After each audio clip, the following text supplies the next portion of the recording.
Move on. Thank you. That is my colleague Anand Narasimhan who remains with us on the ground right now in Australia. Let's move on quickly.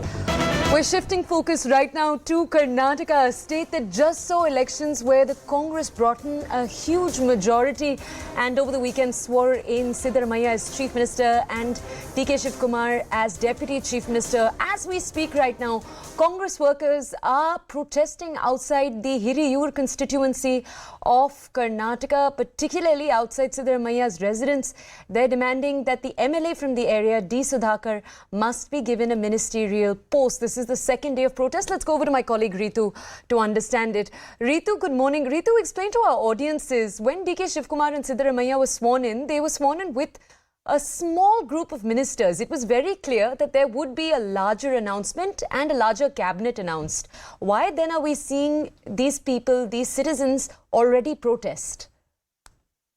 Well, you see, most of the supporters of the Congress leaders have now sensed an opportunity because today CM Siddaramaiah and Deputy CM D Sudhakar will be visiting Delhi for the meeting on the expansion of the cabinet. So that's the reason you see more and more supporters are reaching out at the residence of the Siddaramaiah, where they are protesting, raising slogans as well, and demanding the CM to consider their leader for the ministerial post. So, but needs to be seen how is that the Congress party will really tackle this issue, because this is just escalating here in the state.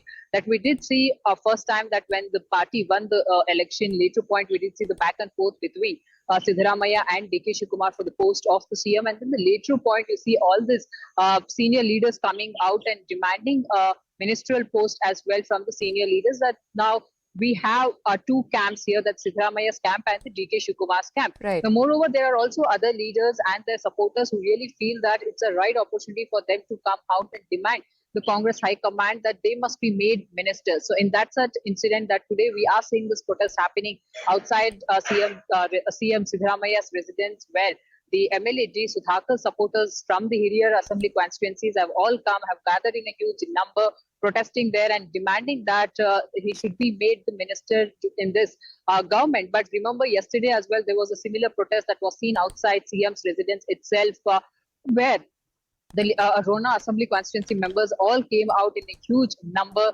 where they were again protesting, demanding that their leader should be made the minister. But yes, there are many aspirants this time that they want to, many aspirants from the Congress party, of course, that they want to be the ministers. But this is really going to be another headache for the High Command, but needs to be seen how that the party will speak to all these leaders and ensure that there is a unity that is put forth. Okay, Ritu, I'd just like to ask you, of the ministers, of the very small number of ministers that were already sworn in, I believe Siddaramaiah actually could consider the largest number of them loyalists. I believe the Congress in the centre also had a hand in making sure certain leaders got to see their loyalists rewarded. I believe D Sudhakar only saw one of his loyalists rewarded. Is that a correct breakdown, and does that mean that D Sudhakar might have a larger say now, or is that not how it's going to work?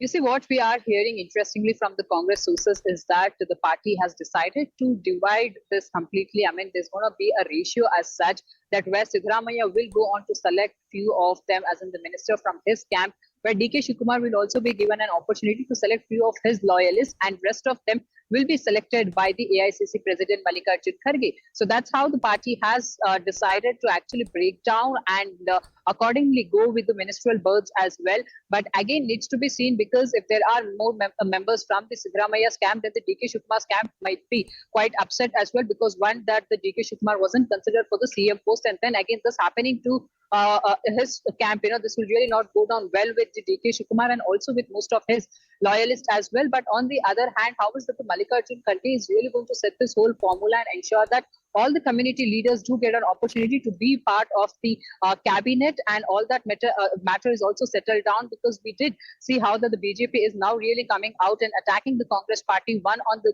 Lingayat CM phase and then about the deputy CM phase as well. And moreover, now again related to the cabinet expansion. So remember yesterday that B.Y. Vijayendra, the son of B.S. Yediyurappa, also went on to question the Congress party that though there are so many leaders this time that the Congress party had one from the Lingayat community, why is that the party did not go with the deputy Lingayat deputy CM face, and moreover in also that the cabinet formation as well, there is no leaders from the Lingayat community predominantly. So that is again now that the Congress party is under attack for that reason as well. So needs to be seen how is that the party is going to set the formula right now. All right. Okay, Ritu, thank you for bringing us that